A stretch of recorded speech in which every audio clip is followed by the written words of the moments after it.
بما أنه كل شيء انتهى، البطولة انتهت، الموسم الكارثي لشبيبة القبائل انتهى، الأمور الآن تضبط لإعادة موسم جديد، موسم آخر. نحن أنصار الشبيبة وأنصار الفرق الجزائرية جميعا، وسأتكلم بصفة مناصر لشبيبة القبائل. أريد فقط أن أوجه رسالة للشركة المالكة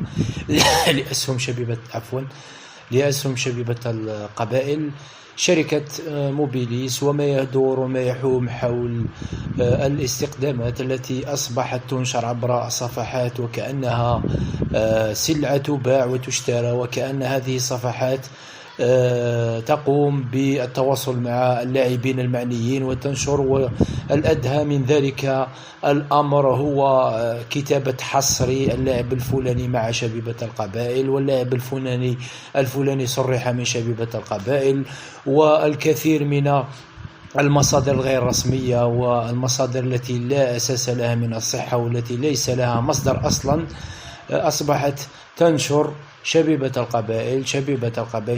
القبائل.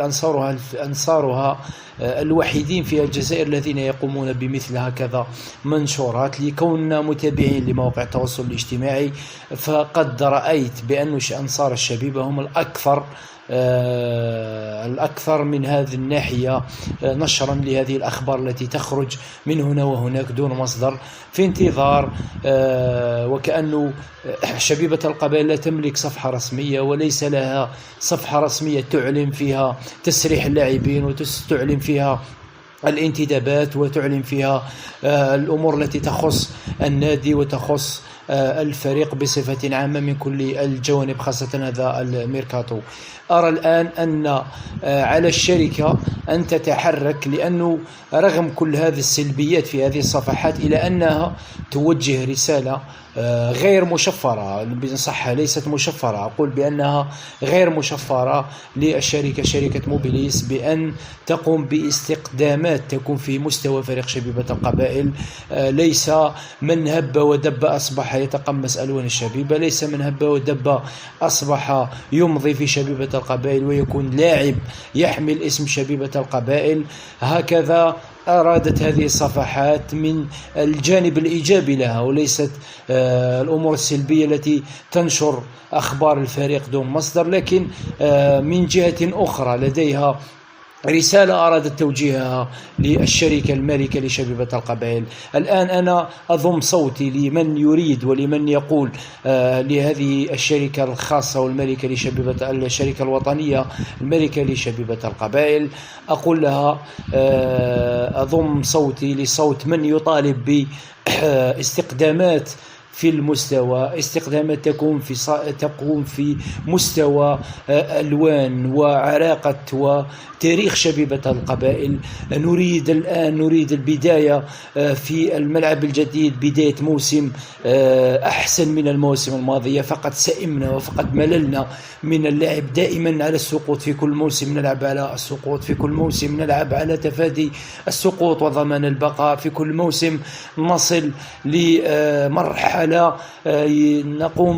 نصل لمرحلة ينتابنا فيها اليأس والحسرة عن ما وصل إليه أعرق وأكبر وأفضل نادي جزائري لكل الأوقات قاريا ومحليا. نريد الآن من الشركة، أنا أطالب كمناصر لفريق شبيبة القبائل وأطالب شركة موبيليس بأن تقوم بانتدابات تكون بعلاقة وبحجم شبيبة القبائل. لا نريد لاعبين هواة، لا نريد لاعبين ليس لهم اسم وليس لهم مستوى يليق بشبيبة القبائل أو يليق بكرة القدم. نريد استقدامات تكون تضيف وتأتي بالإضافة لشبيبة القبائل. نريد فريق يلعب على التتويجات، نريد فريق يلعب على الألقاب، نريد فريق يعود للواجهة القارية ويعود للواجهة المحلية، نريد فريق شبيبة القبائل الذي عرفه الجميع، عرفته كل الشعوب في القارة السمراء، شبيبة القبائل التي كانت ترفع راية الجزائر عاليا في وقت كانت كل النوادي الجزائرية في سبات، وحتى المنتخب الوطني كان في سبات. نريد اليوم من هذا المنبر ومن هذه الرسالة أريد أوجهها بهذه الطريقة وأتكلم بهذه الطريقة، ليس بطريقة شعبوية أو بطريقة خارجة عن الاحترام. أقول وأريد أن أوصل رسالتي وأن أوصل وأن أتكلم بهذه الطريقة وعلى لسان جميع أنصار شبيبة القبائل الذين يطالبون شركة موبيليس بانتدابات تكون في المستوى، انتدابات تليق بعلاقة شبيبة القبائل. هذه هي رسالتي اليوم.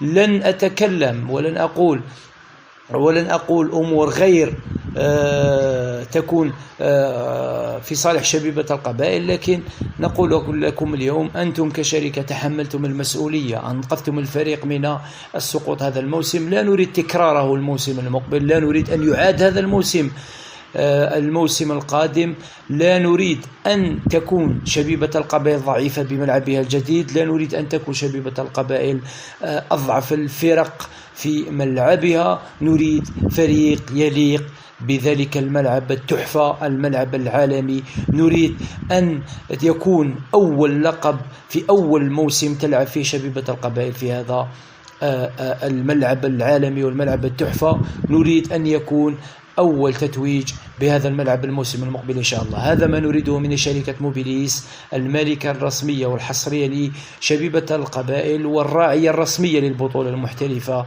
موبيليس. هذا ما نقول وهذا ما أريد أن أوصله وفقط، غير ذلك لن نتدخل ولن أتدخل في أمور تخص الفريق، شؤون تخص الفريق، فأمور الفريق تبقى داخل الإدارة ولا يحرق لأي كان سواء مناصر أو شخص آخر أن يقوم بإخراجها أو إعلانها للعلن. لكن هذا هو مطلبنا وهذا ما نريده. وفي الأخير أريد أن أكرر رسالة لهؤلاء الأنصار وأصحاب الصفحات التي تنشر دون مصدر ودون علم: كفوا بالله عليكم، اتركوا الإدارة تعمل واتركوا الفريق يعمل، وسنحاسبهم مباشرة بعد كل صفقة تعلن، إن لم تعجبنا وإن لم تكن في متناول شبيبة القبائل وإن تكن في مستوى شبيبة القبائل سنتكلم جميعا. وأنا أعدكم عن نفسي أنني سأتكلم وأنتقد في الإطار الرياضي وأنتقد استقدامات مثل هذه. أما أمور الآن أن ننشر من دون علم ونضع الفريق في أمور كما سبق وأن حدثت له في السنوات الماضية، الآن سنرمي الكرة سنضع الكرة في مرماهم وبعد ذلك سنحاسبهم. هذا ما نريد وهذا ما أقوله كمناصر. لست صحفيا ولست قريبا من النادي ولست أي شيء، لكني مناصر لفريق شبيبة القبائل. إن شاء الله بالعامية يهديهم ربي ويجيبوا لنا لاعبين في مستوى شبيبة القبائل. شكرا لكم جميعا، عاونونا برك وطلعوا لنا القناة عبر اليوتيوب. شكرا.